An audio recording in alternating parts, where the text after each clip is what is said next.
Vamos abrir em Hebreus, capítulo 11. Finalmente chegamos nos heróis da fé. 11, verso de 1 a 3. Ora, a fé é a certeza de coisas que se esperam, a convicção de fatos que se não veem. Pois pela fé os antigos obtiveram um bom testemunho. E pela fé entendemos que foi o universo formado pela palavra de Deus, de maneira que o visível veio a existir das coisas que não aparecem. Pela fé, os antigos obtiveram bom testemunho. Pai, fala conosco. Abre nossos olhos espirituais hoje de manhã. Tira as escamas. Tira o véu do engano, das pressões deste mundo, deste sistema e das ideologias minadas pelo Deus deste século, que tentam e se levantam contra a nossa mente, nosso raciocínio, nosso coração. Que o Senhor edifique a tua igreja com esta palavra. Consolide a nossa fé. Fortaleça o nosso coração. E diante de todas as intempéries, tempestades, atrocidades, maldade, não venhamos perder a esperança. A convicção das coisas que se creem e se esperam em sua concretude, a realização diante dos nossos olhos. Em nome do teu Filho Jesus nós oramos. Amém. Você pode sentar.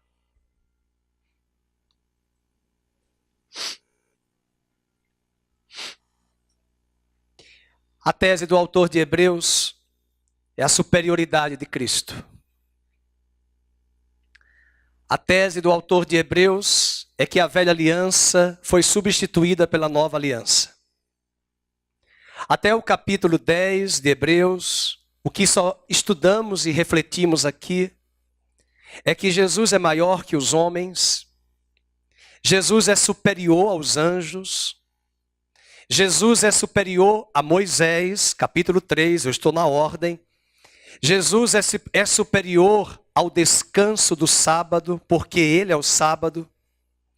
Jesus é superior às promessas da velha aliança, porque ele substituiu as promessas, eram sombras que apontavam para ele. Jesus é superior a Melquisedeque. Jesus é superior aos sacrifícios levíticos, sacerdotais, de carne e de sangue de animais. Jesus é superior aos ritos, aos móveis e toda a estrutura do tabernáculo de Moisés e do templo de Salomão. E quando chegamos ao capítulo 11, o autor de Hebreus dá um stand-by, uma pausa, e mostra os heróis da fé, que não viram, mas creram que aquele que era superior um dia viria.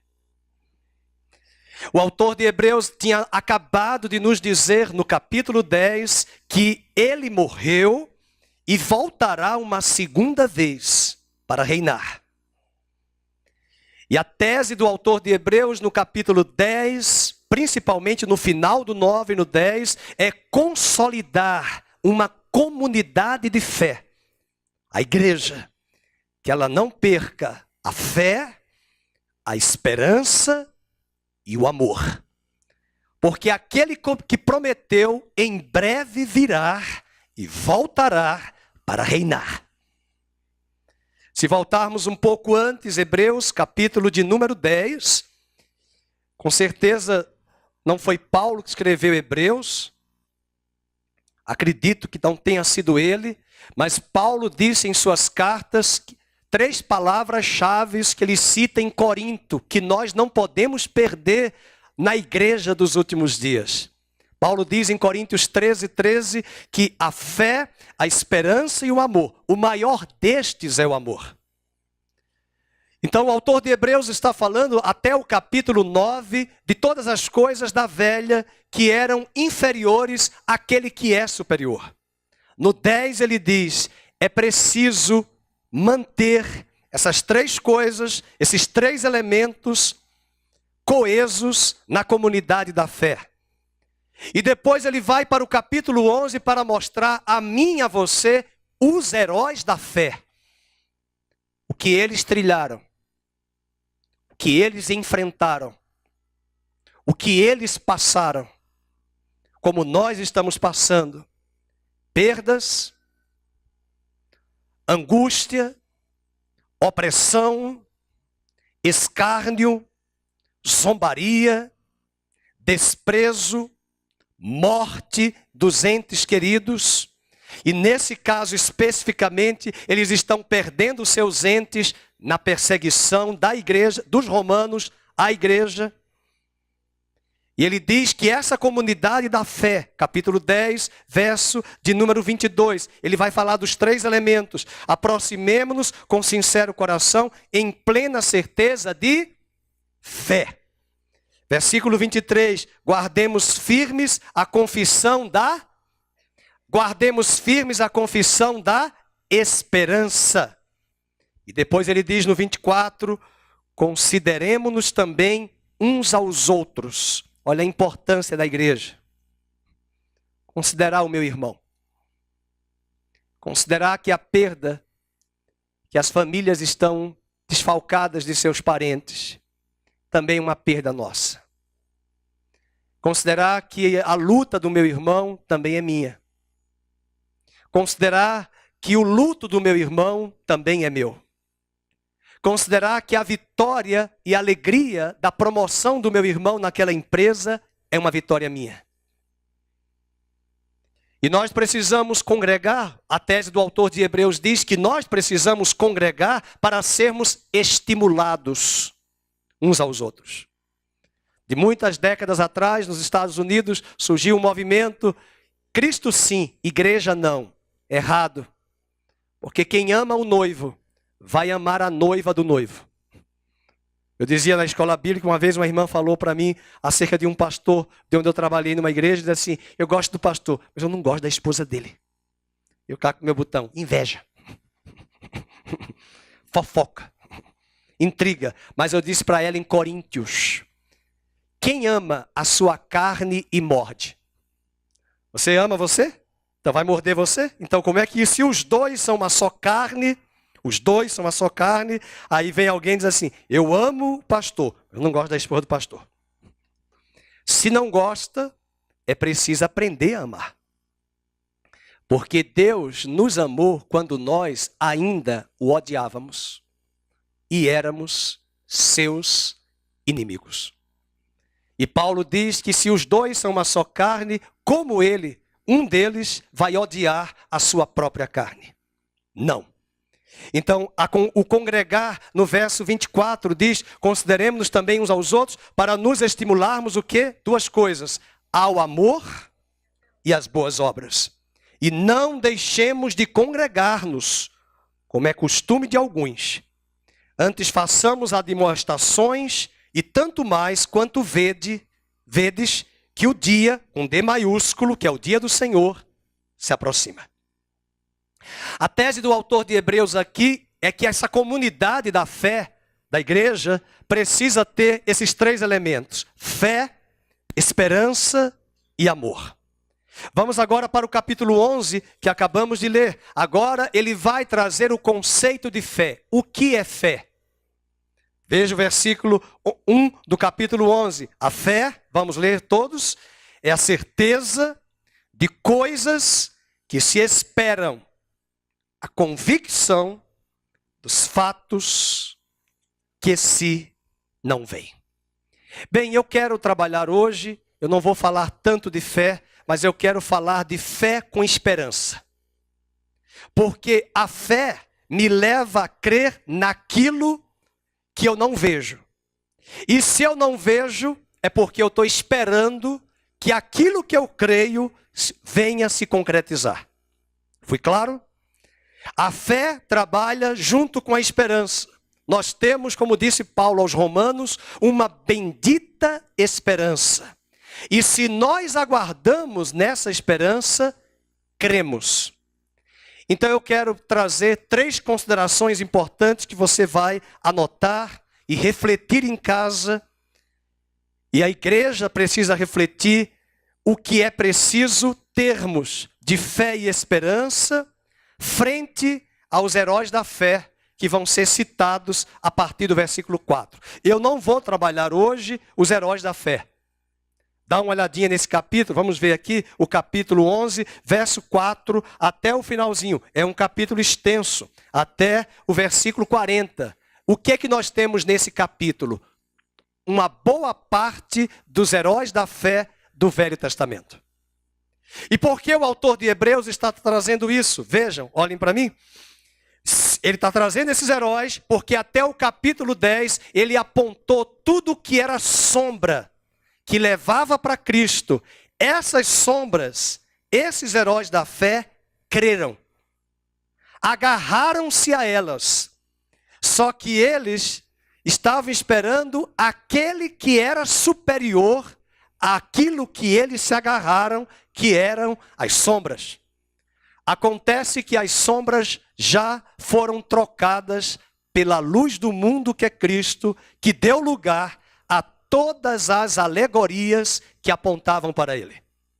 E o autor de Hebreus tem uma tese querendo dizer mais ou menos o seguinte: se eles não viram aquele que nós já recebemos e cremos, porque ele já veio, e eles tiveram têmpera, estrutura, paciência e enfrentaram tudo o que eles enfrentaram, olhemos para eles, porque nós vamos também conseguir como eles também conseguiram.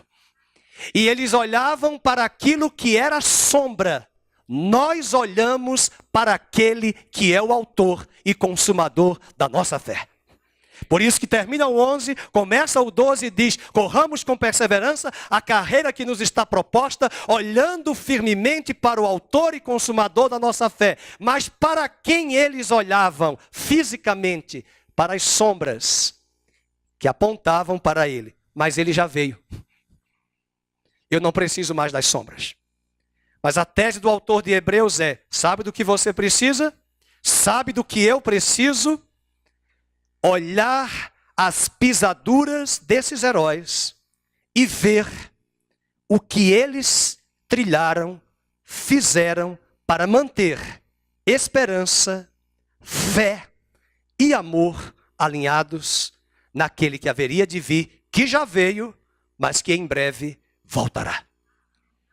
Então vamos trabalhar 3 considerações. A primeira consideração é que eu preciso crer em Deus frente ao mundo. Anote isso e pense isso comigo. Essa bendita esperança que temos é crer em Deus frente ao mundo. Agora vamos dar uma pausa e pensar: o que é mundo para você? Quando eu estava na universidade, na época, novo, jovem, na universidade, eu falava assim, linguagem de neófito, né, irmãos?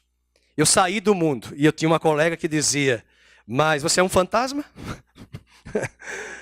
Porque às vezes nós falamos um clichê, um linguajar evangélico que nos distancia. Embora a Bíblia diz em 1 de João, não ameis o mundo. E aí o mundo que você precisa entender é que mundo, existe a palavra, o governo, kratos, o governo deste mundo, e existe a palavra cosmos. Cosmos é o mundo criado. É o mundo que Deus fez, o céu, a terra, a lua, as estrelas, o mar, os peixes, as árvores. Eu sou uma pessoa que quando eu vejo árvore eu começo a chorar. Como eu gosto de árvore. Tem alguma coisa misteriosa aí comigo nas árvores.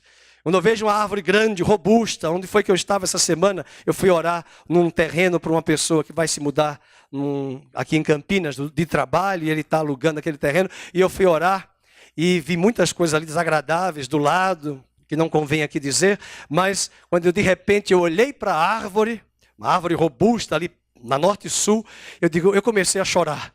Eu digo, o que tem a ver essa árvore que me leva a isso? Mas uma árvore grande, uma copa imensa que dá uma sombra, e nós estarmos debaixo de uma outra árvore imensa. E eu disse, tem algum mistério na minha vida com árvore. Mas não é esse mundo que nós estamos falando. O mundo que nós temos que exercer a nossa fé frente ao mundo são as ideologias, os discursos. Não existe esperança alguma neste planeta, em nenhum partido político, nem mesmo naqueles que trazem na sua sigla socialismo cristão. Não existe esperança nenhuma em partidos, em homens e nem em candidatos evangélicos, porque eles no poder não conseguirão mudar a estrutura de governo dos homens, porque o mundo jaz no maligno. Um dos grandes inimigos que dizia Russell Shedd em um dos seus livros, o nome do livro dele, ele morreu de câncer alguns anos atrás, viveu 90 anos, é um livro lindo que vale a pena você ler, investir, guardar na sua biblioteca. O nome do livro é A Carne, se for daqui de São Paulo do interior, A Carne, o Mundo e o Diabo. É o nome do livro. E eu gosto muito do livro porque ele não coloca diabo, mundo e carne. Não, o primeiro inimigo é carne. O segundo inimigo, mundo. Mas o que é mundo? Não saia da igreja aqui hoje dizendo assim, eu não estou nesse mundo. Então eles vão pensar que você é um ET, um extraterrestre. Mundo, ideologias. Mundo, discursos. Está aqui a professora de Ciências Sociais. Eu perguntei para ela alguns anos atrás como é que ela dá aula nas escolas de marxismo. Porque ela é Ciências Sociais, tem que falar sobre os 3 porquinhos das Ciências Sociais. Quais são? Quem lembram? Max Weber e Emile Durkheim. Estou certo? Os 3 cientistas sociais. E os 3 porquinhos das Ciências Sociais vão mostrar como esta sociedade pós-industrial, capitalista, se estrutura em seus postulados e pressupostos. Mas a pergunta é, quem era Karl Marx? Você sabia quem era Karl Marx? Filho de judeu, filho de pastor luterano. E chegou ao ateísmo. Por quê? Ideologias, como dizia Cazuza, eu quero uma para viver. Mas qual ideologia? Paulo diz em 2 Coríntios capítulo 10 que nós temos uma luta contra raciocínios, estruturas que ele chama de baluartes, sofismas, de onde vem a palavra sofia, sabedoria, sofismas, estruturas de raciocínio. Eu estava convertido na universidade, mas muita gente dizia para mim, é um perigo na universidade. Até hoje eu vejo pais dizendo, eu tenho medo do meu filho entrar na universidade. Se ele tiver uma base na palavra, uma experiência com Cristo, o mundo em seus discursos ideológicos não prevalecerá. Talvez você está com medo dos seus filhos, então dê a ele base. O que fizemos aqui com essas crianças, parar o culto para dar uma atenção, entregar um certificado, não é para massagear o ego dela e dos pais.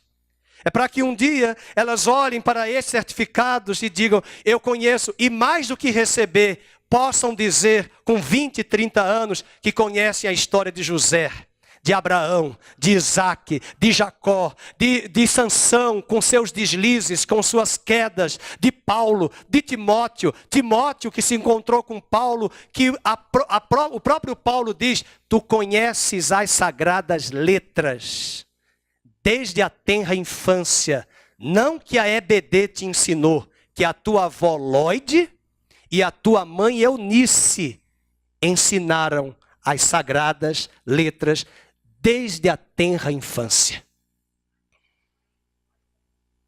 Eu sou da área da pedagogia, existe um grande clássico chamado Didática Magna de Jean Amos Comênio. Olha o nome dele, pastor Felipe. João, Amós, profeta Amós, Comênios. Viveu na República Tcheca. Era russita, da região da antiga Tchecoslováquia, de onde vai surgir, ele morreu no século XIV, e ele dessa terra de Jean Amos Comênios, que escreveu o grande clássico chamado Didática. Foi ele que preparou o currículo para a escola moderna no século XVI, e ele viu o currículo alterado que a igreja mantinha e dizia: esse currículo não vale mais nada para essa sociedade.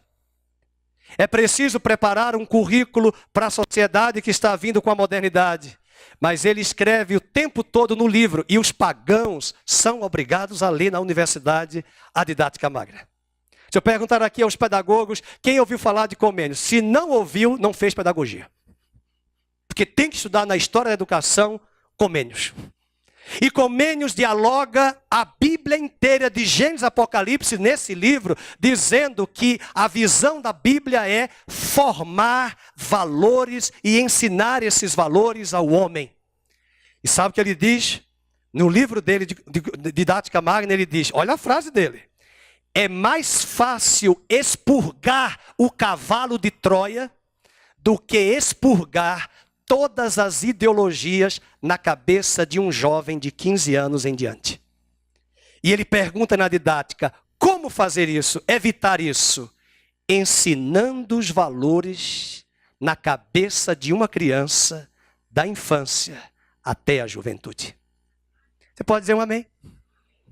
Isso mostra a importância de que nós não temos que temer o mundo, porque o mundo tem suas ideologias, tem seus discursos, mas maior é aquele que está em nós do que aquele que está no mundo. E João diz incisivamente, não ameis o mundo, nem as coisas que no mundo há. Que mundo? Não é a terra. Eu tenho uma pessoa da minha família que se converteu e eu tinha que me esconder quando eu ia na praia do Gunga, porque aí vão dizer, você está em pecado porque está de calção de praia. E não pode tomar banho porque é pecado ir para a praia. Mas a praia Deus criou. A praia é criação de Deus. Agora depende da tua mente, como você usa o calção de praia, o maior e todas as roupas e todas as coisas deste mundo, como você usa.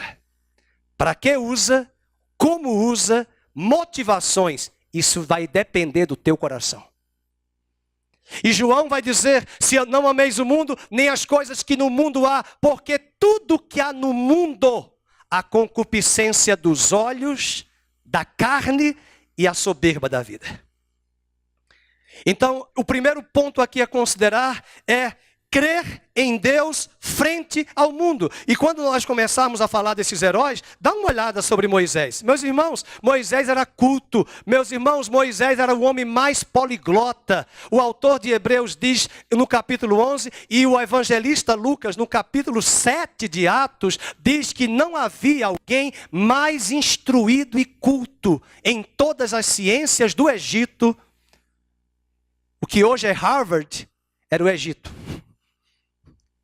E lá no Egito, onde Moisés estava, ele cresceu 40 anos. Mas eu quero chamar a atenção das mães, porque os pais hoje, que têm dinheiro, pensam que é despejar uma criança num colégio cuja mensalidade é R$8.000. Chegou uma escola em São Paulo agora, esse ano, que 2 escolas grandes tremeram nas bases. Mensalidade da escola, R$8.500. Salário da diretora, 50 mil. A diretora. Executiva. Escola vai aprender inglês, alemão. Diz, vou colocar o meu filho lá, primeiro período. 8.500. 8.500 para ela, R$8,50. R$8,50. Aí despeja lá, achando que a escola vai preparar. Não vai preparar. Ela pode preparar em conteúdos. Ela pode preparar em idiomas, em valores não. A maioria aqui estudou em escola pública. De quem é de 40 anos, 50 anos, 60 anos, escola pública era de qualidade boa. Amém, queridos? Hoje nós temos escolas maravilhosas, sim, particulares, cheias de conteúdo. E um dia eu tive que brigar com uma diretora de uma escola cristã e dizer, a senhora visite as salas de aula porque eu sou cristão, coloquei minha filha nessa escola e eu não tolero que nenhum professor chame palavrão na sala de aula. Mas chama. E eu mandei a minha filha gravar. Não foi ela que gravou. Eu que mandei ela gravar. Ela gravou porque eu mandei. Grave que eu vou mostrar. Professor não chama palavrão. Sabe por quê? A Universidade PUC Católica demitiu uma professora que deu aula para mim e ela chamava palavrões e ofendia tudo que era sagrado da igreja católica em sala de aula. Professora de Ciências Sociais. Foi demitida. Por quê? Porque desrespeitou a instituição. E um professor tem que ter referência, ser referência para os seus alunos. E o mundo está ali. E o mundo traz os seus discursos, traz as suas ideologias. Veja que hoje você não pode estar brigando, não, você vai ser preso. Porque hoje, com as relações homoafetivas, está tudo solto, liberado no nosso lugar. Mas nós temos que amar o pecador, mas não concordar com o pecado. Não vamos discutir, nem vamos brigar. Vamos ter que ver, olhar, contemplar, não concordar e continuar amando. E se eles optaram esse caminho, não tem problema. Romanos 1, quem tem fé não se abala. Romanos 1 diz, Deus entregou os homens às suas paixões infames. Sabe o que Deus diz? Pode ir. Pode ir. Você quer o quê? Você quer transar com animal? Vá buscar os animais. Você quer transar com pessoas do mesmo sexo? Vá buscar. Está na Bíblia, irmãos. Romanos 1. E sabe aonde Deus vai encontrar essas pessoas? E não é só homo, não. É hétero. Você quer ter relações com várias mulheres, vários homens? Pode ir. Você quer ir para as drogas? Pode ir. Deus nos ama tanto, como foi cantado aqui, que Ele pula muralhas, Ele destrói as mentiras para falar a verdade um dia para você no seu coração. Deus ama o pecador, Deus vai passar por cima de todas essas ideologias e vai levar essa humanidade a chegar a um caos existencial. E nesse caos, muitos o buscarão e muitos o encontrarão. Mas a igreja luta hoje contra o mundo. Eu não sei você, mas eu luto. Uma luta contra discursos. E você é visto como um idiota na escola, não é assim? Na universidade, na vizinhança. Na vizinhança. Nos encontros de clubes sociais, é um perigo. É um perigo. Uma irmã que eu estou discipulando no tênis clube, ela diz, pastor, eu quero estar na igreja. Já falei até para a Olga vai lhe buscar. Não, aí o marido pega ela, leva para ficar lá sentada. Olhando para fazer agenda social, ela diz, pastor, só conversas fúteis. Não edifico em nada, mundo. E é essa ideologia que perpassa aqui a vida de Moisés. Veja, por exemplo, no capítulo 11, não vou falar dos heróis, mas só para mostrar, no versículo de número 24, ele recusou o mundo. Verso 24, vamos ver? Pela fé, Moisés, quando já homem feito, 40 anos, recusou, ser chamado filho da filha de Faraó, preferindo ser maltratado junto com o povo de Deus. Agora, olha que frase linda. Isso é tremendo, gente. Isso é Bíblia. Por que ele recusou tudo isso? Recusou a usufruir, prazeres transitórios do pecado. Dá prazer, mas é transitório. É passageiro. Semana eu estava no supermercado, a pessoa me ligou, eu falei, irmã, isso não é lugar para conversar, eu estou no telefone aqui com a irmã, estou fazendo compra no mercado, vou falar alto. Um grande executivo que pecou e mandou a esposa, a amante, abortar. A amante abortou. Desviada de uma igreja cristã há muitos anos. E pergunta para mim que nunca vi esse homem, nunca vi essa pessoa.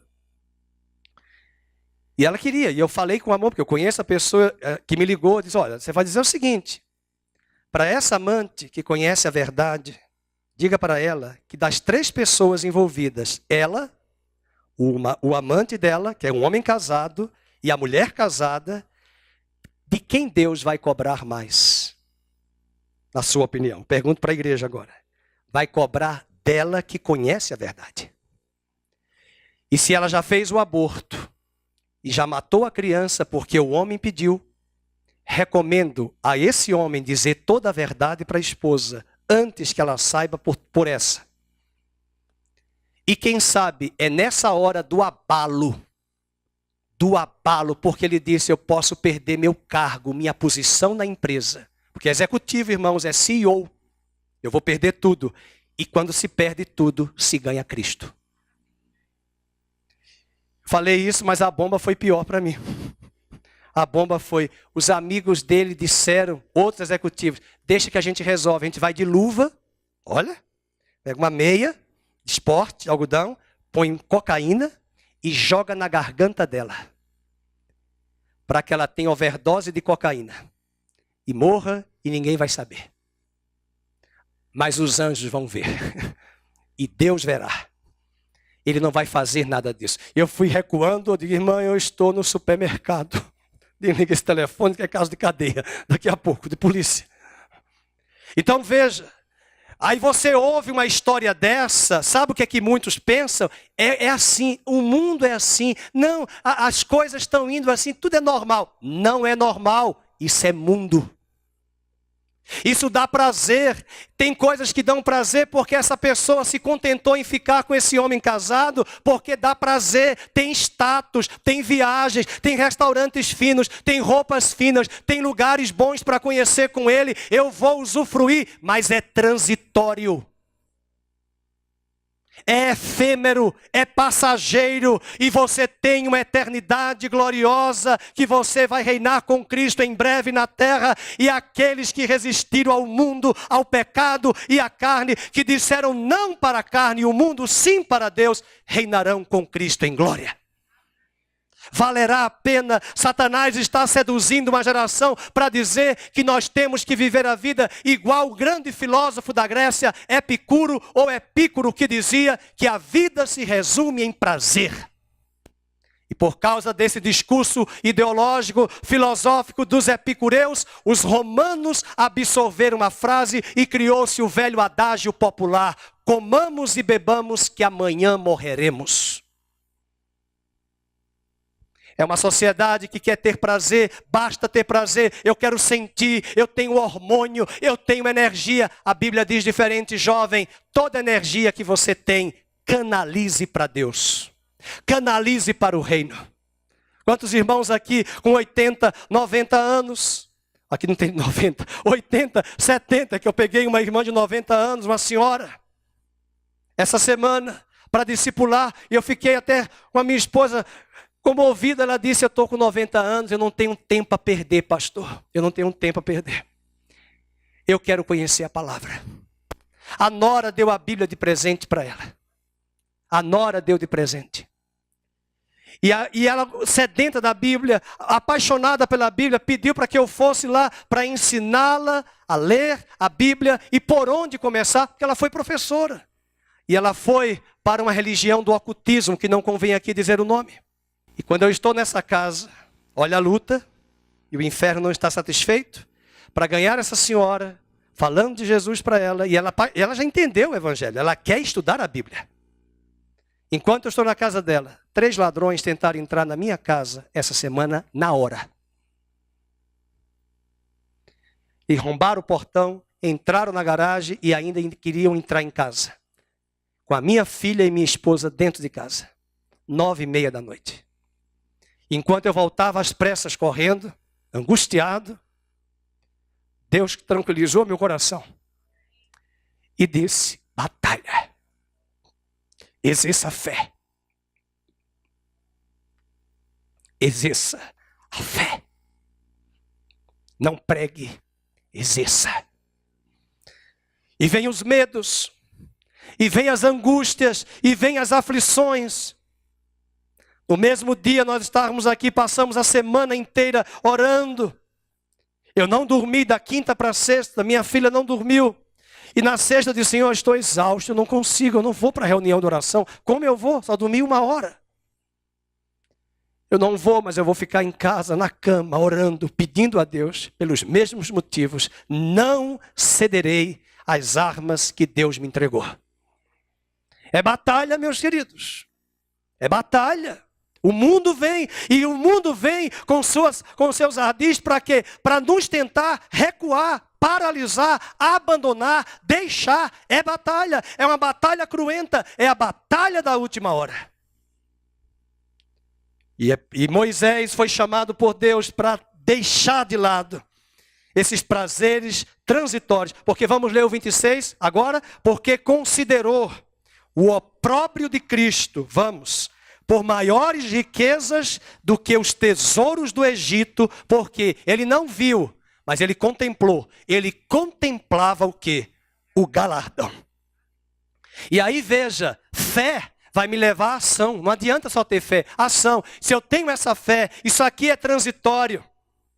Veja, essas redes sociais, nós estamos nela, eu tenho Instagram, Facebook, acho bom ter o Facebook porque a gente encontra muitos amigos, mas tem muita bobagem, muito besterol, muita futilidade, muita gente perdendo tempo. Não, ali é para entrar 5 minutos, sair, tchau, fui, fica na bênção ou sai do erro. Mas deixa lá. Você encontra muita gente, tem muita coisa boa, mas quando você olha os Instagrams e você vê as futilidades, as máscaras, as imagens, os produtos que são vendidos, produtos não são roupas, são pessoas bem produzidas, vendendo a imagem do que elas não são. Iludindo jovens, iludindo adolescentes, iludindo adultos, trazendo fantasias, mundo. E aí você lembra do seu pastor magrelo e diz, não ameis o mundo, quando João falou. E você fala para as pessoas assim, para lembrar do seu pastor, eu não sou desse mundo. E eu disse isso uma vez na universidade, ela falou, o que é que você é? ET, extraterrestre. A semente que me gerou não é desta terra. 1 de Pedro capítulo 1, fostes gerados de uma semente que não é terrena, incorruptível, celeste, a semente do Filho de Deus. E por causa dessa passagem eu me considero ET. Glória a Deus. Você é um ET. Extraterrestre. Aleluia. Então a primeira batalha é frente ao mundo. E queridos, vamos pegar aqui o versículo 27. Pela fé ele abandonou o Egito, não ficando amedrontado com a cólera do rei. E é por isso que muita gente cristã abre mão de um bom cargo numa empresa, porque não vai mentir. Não vai se dar à corrupção. Não vai aceitar as propinas. Eu vou perder aqui, mas eu vou ganhar ali. Eu vou perder aqui, mas eu vou ganhar acolá. Deus vai me abençoar, mas eu não vou ceder para o mundo. Versículo de número 27 ainda diz, ele abandonou o Egito. E há uma frase que eu digo, é melhor sofrer com Deus do que prosperar com o mundo. É bem melhor sofrer com Deus do que prosperar com o mundo. Estamos sofrendo, mas não vamos aceitar. Há uma irmã aqui, que a pessoa quis entregar para ela trabalhos, bom trabalho de várias empresas, com uma condição. Molha aqui a minha mão. Você tem que molhar a mão lá, vou dar o dinheiro, molha lá a mão de lado de fulano que vai dar. Não vou molhar a mão coisíssima nenhuma, vou molhar a mão com a palavra de Deus. Molhar a mão. E eu fui aprender a molhar a mão, tão tolo, quando eu cheguei aqui em Gambela, um policial, molha a mão. Eu, o que é molhar a mão? Eu entendi, eu nunca tinha escutado o que é molhar a mão. Quando a pessoa me explicou, eu disse, que horror, policial, no trânsito, pedindo para molhar a mão. Molhar a mão, coisíssima nenhuma. Enquanto ele falava, eu já estou anotando ali o nome dele, para passar para o Detran. Molhar a mão, uma autoridade pública. Falando isto. E isso é o mundo. Outro ponto importante, número 2, são 3 pontos. É crer, ter esperança, é crer no Espírito frente aos sentidos. O primeiro é frente ao mundo. O segundo, frente aos sentidos. Isso é um ponto importante. Diga, frente aos sentidos. O que é frente aos sentidos? Contra aquilo que está na minha frente, os meus sentidos. Quais são os nossos sentidos? Tato, audição, olfato, paladar, faltou um, e visão. Todos esses sentidos instigam em nós para o mundo terreno, para o mundo tátil, para o mundo do visível, do tangível, do material, para o mundo do real. Mas um cristão entende que tudo que é visível, tudo que é real, veio do invisível. Que o visível apresenta hoje veio do invisível que Deus projetou.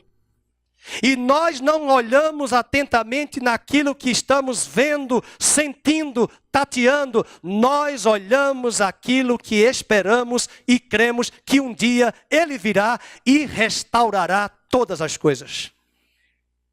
Assim também na sua vida pessoal, a batalha que você enfrenta, que você precisa ter fé. Porque, meus irmãos, eu não estou aqui pregando, eu estou aplicando a palavra para vocês. Mas não fujamos do texto. Os heróis que estão sendo citados aqui, sabe para quê? Para encorajar os judeus que estão sendo perseguidos pelos judeus. Tem que lembrar das primeiras pregações de Hebreus. Os hebreus estão sendo perseguidos aqui, os convertidos, pelos próprios judeus, que não aceitavam o cristianismo. E do lado de fora, os romanos querendo aniquilar a igreja. E do lado de dentro, os judeus não convertidos, desestimulando os judeus convertidos a voltarem de volta, a virem para o judaísmo. Como quem diz, vocês estão numa seita, volte para o judaísmo. Olha, os romanos estão matando os cristãos, vão matar vocês. E eles titubeando. E o autor de Hebreus diz, não há lugar para retroceder. Acho que os irmãos estão pensando no almoço e aí nem fizeram amém. Capítulo 11, capítulo 10, volta lá, ele diz no 35. Portanto, não abandoneis, 10, 35, a vossa confiança. Ela tem grande galardão, com efeitos tem necessidade de perseverança. Verso 37, porque ainda dentro de pouco tempo aquele que vem virá e não tardará. 38, se retroceder, não se comprais a minha alma. Nós, porém, não somos dos que retrocedem para a perdição. Vamos, somos entretanto da fé. Olha aqui, homeostase, conservação da alma. E o problema nosso é a alma. Eu não suporto uma música aí que se toca no mundo aí fora, só em ouvir me dá vontade de quebrar o rádio. Alma, alma, alma, alma. Eu digo, vai converter essa alma. Ou música que dá deprê. Só em ouvir, tomar um Rivotril. Alma, alma, alma. Não é alma, minha filha, é espírito. O espírito é vivificado, a alma é transformada pela palavra e um dia esse corpo que morreu de câncer, de AIDS, de hepatite, o que for, esse corpo se levantará restaurado e glorificado e o incorruptível retomará aquilo que era corruptível. Essa é a bendita esperança que temos. E não vai ter ruga, não vai ter cabelo branco, nem pé de galinha, nem flacidez.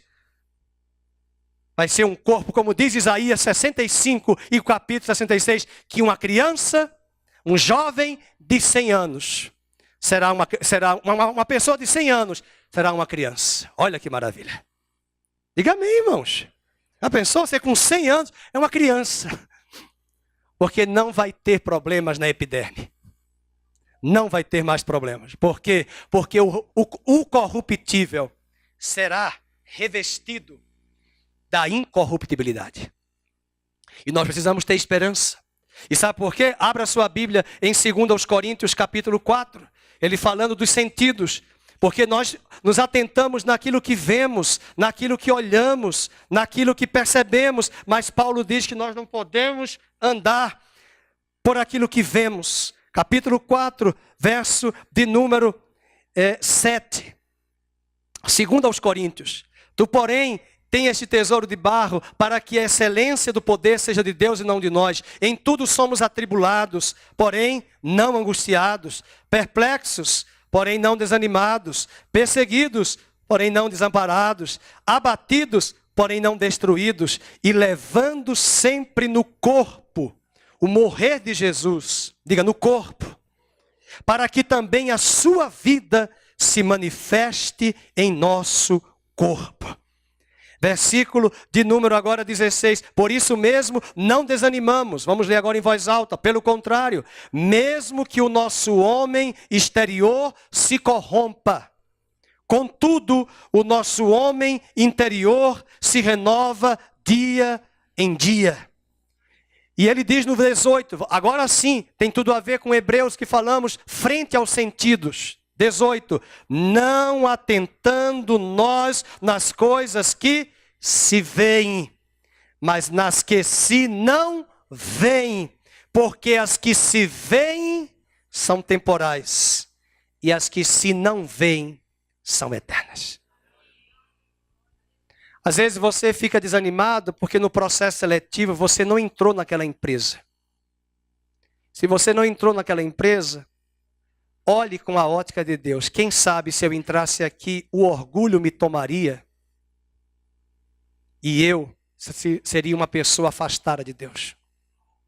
Um amigo nosso, desde quando eu cheguei a Campinas, conheci esse irmão, que é um grande amigo meu. Ele colocou sua filha no melhor escritório de advocacia de São Paulo, onde somente classe alta, da classe AAA, que eu chamo A ao cubo, trabalha. Lá não entra qualquer um. A menina dele bonita, jovem. Dia desse eu fui socorrê-la, chorando. Ela chorou na mesa comigo e minha esposa. E eu disse para ela, o que você tem, essas meninas desse maior escritório da América do Sul, não tem. E foi muito bom você sair do seu escritório, desse escritório. Se seu pai tivesse me dito, e eu falei na frente dele, eu diria para ele, não deixe sua filha lá. Mas o problema é que quem trabalha lá tem emprego garantido em muitas empresas, porque é vitrine da América Latina do direito. A menina foi humilhada, envergonhada. Sabe por quê, queridos? As maiores futilidades, bolsa, sapato, roupa, viagens, são as conversas mais fúteis, sem conteúdo, sem vida. E essa menina que cresceu na igreja, que tem uma base do evangelho, entrou em crise. Ela é jovem, eu não posso cobrar dela. Porém, Deus deu a vitória, levou o pai de imediato a tirar. E o Senhor me levou a falar essa palavra para ela, para mostrar que o que ela estava vendo ali é só aparência, é só temporal. Os sentidos nos mostram que às vezes, nossa, olha que belo, você é que pensa. Abre aspas. Vocês estão lembrados de Abraão? Ele ficou com as piores terras. Ló ficou com as melhores. Quais eram as piores? As melhores de Sodoma e Gomorra. Deus destruiu. Então um cristão que se deixa levar pelos sentidos vai se perder. Mas se ele se deixa levar pelo Espírito de Deus, ainda que seja o pior, Deus pode transformar fezes em adubo, tijolos em tapete de honra. Glória a Deus, o microfone foi embora. E aí o último ponto, anote. Se é frente ao mundo, frente aos sentidos. O último ponto é crer no futuro frente ao presente. Abra sua Bíblia em Hebreus 11, eu encerro nessa passagem. Hebreus 11. É crer no futuro frente ao presente. Aonde eu posso encontrar isso? Diz a Bíblia no verso de número 2 e 3. Pois pela fé os antigos obtiveram bom testemunho. E pela fé entendemos que foi o universo formado pela palavra de Deus, de maneira que o visível veio a existir das coisas que não aparecem. Queridos, o presente pode nos mostrar muita coisa prazerosa, muita coisa oportuna, boa, mas pode estar embutido ali distanciamento de Deus, frieza e separação. Às vezes, ao olhar para os heróis da fé, o que é que o autor de Hebreus diz? Vejam comigo no versículo falando de Moisés. Verso 27. Pela fé ele abandonou o Egito, não ficando amedrontado com a ira do rei.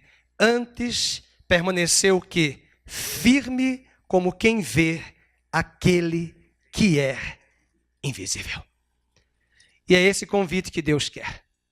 Exercer fé e esperança frente ao mundo, frente aos sentidos e frente ao presente. Porque escute, você olha para o presente, você só vai ver caos. Você só vai ver pessimismo. Eu vou para congresso de pastores, eu converso com outros pastores, tenho vontade de colocar um tampão nos meus ouvidos. Porque é só pessimismo. Eu falo para alguns, o problema não é a igreja, o problema é o evangelho da igreja. Quando mudar a semente, muda-se o fruto. Que evangelho está sendo pregado? Qual é o evangelho? Não fale mal da igreja, que é a noiva de Cristo. E essa prostituta corrompida, Deus vai limpá-la. E nós estamos no meio dela. Amém? Nós estamos no meio dessa prostituta. Essa corrupção moral, espiritual, tudo na igreja. Mas é a noiva de Cristo. E Ele ama. Ela adulterou, mas Ele ama e vai perdoar. Mas um detalhe, se ficarmos ouvindo só o caos, o pessimismo, que nós temos que enterrar hoje de manhã, nós precisamos olhar para o futuro e não só para o presente.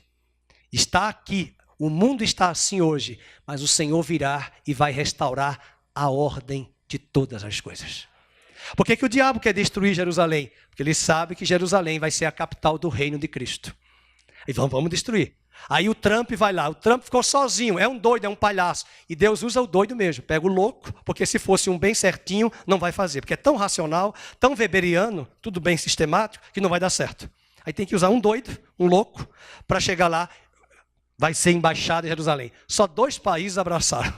Aí você lembra de Zacarias 14. Todas as nações vão ficar contra Jerusalém. Aí você conhece a Bíblia, aí você lembra que a voz do mundo não é a voz de Deus. Porque a maioria diz, então a maioria tem razão. A maioria ficou chupando, não nem chupando pirulito, ficou louca quando viu o dilúvio nos dias de Noé.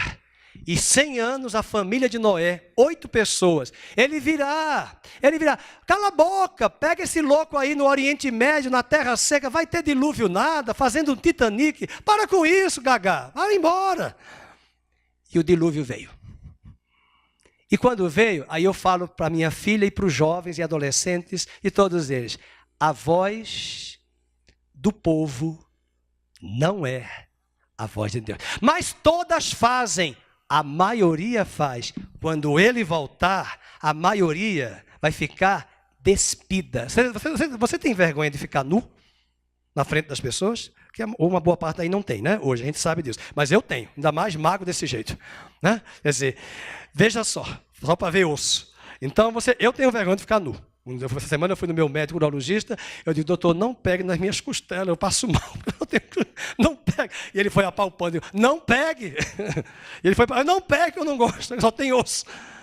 Agora, a maioria que hoje anda pelada, nua, que não tem vergonha, eu quero ver, e eu não estou acusando ninguém, porque isso vai ser sobre mim, eu vou ser o primeiro, que quando os olhos de Jesus chegarem sobre elas e sobre nós, eles terão vergonha.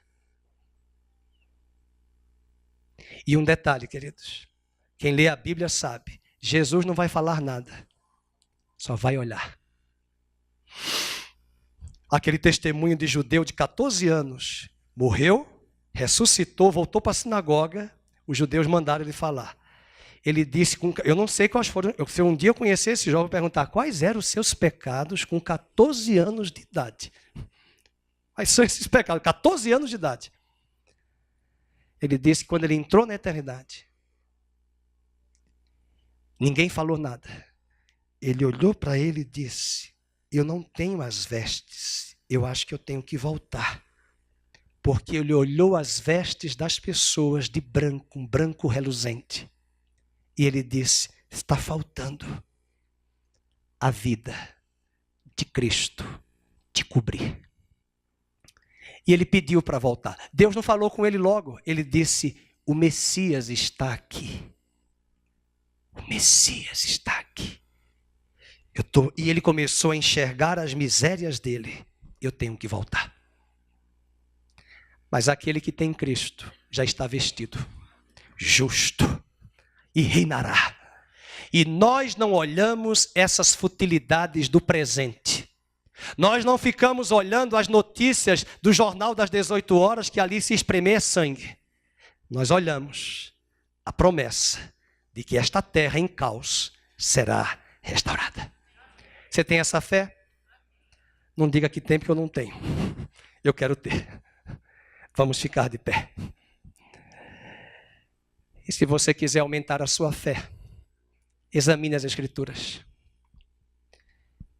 Guarde seu coração em oração.